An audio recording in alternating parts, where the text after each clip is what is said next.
Jean-Luc Mélenchon, qui accuse les socialistes de forfaiture après le refus de censurer le gouvernement jeudi, n'est pas le chef du nouveau Front populaire. Souligne le premier secrétaire du Parti socialiste Olivier Faure dans un entretien samedi 18 janvier à La Dépêche.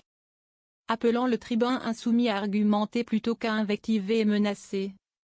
Olivier Faure observe que si à chaque désaccord, il organise une purge comme il a déjà pu le faire dans son propre parti, il finira tout seul.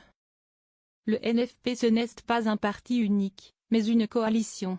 Jean-Luc Mélenchon n'est pas le chef, insiste le socialiste, qui remarque que les insoumis ont la liberté de prendre des positions qui ne sont pas les nôtres.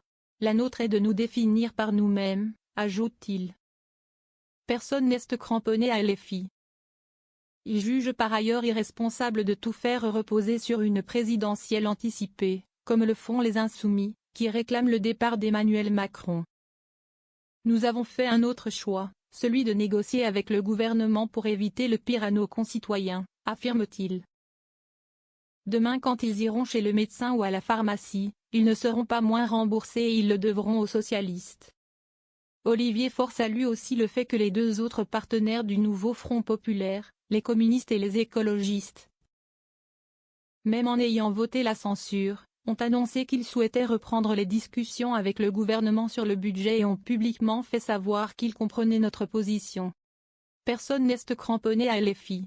Le NFP ce sont 4 forces autonomes, assène-t-il. Mais le chef des socialistes rappelle que son parti peut censurer le gouvernement à tout moment. Il souligne toutefois que la discussion ne fait que commencer et que du fait de la procédure parlementaire, il faudra au-delà du PLF et du PLFSS, projet de loi de finances et projet de loi de financement de la sécurité sociale, note de la rédaction. Un troisième texte pour pouvoir introduire des mesures nouvelles. Si est sur cet ensemble qu'il faudra juger.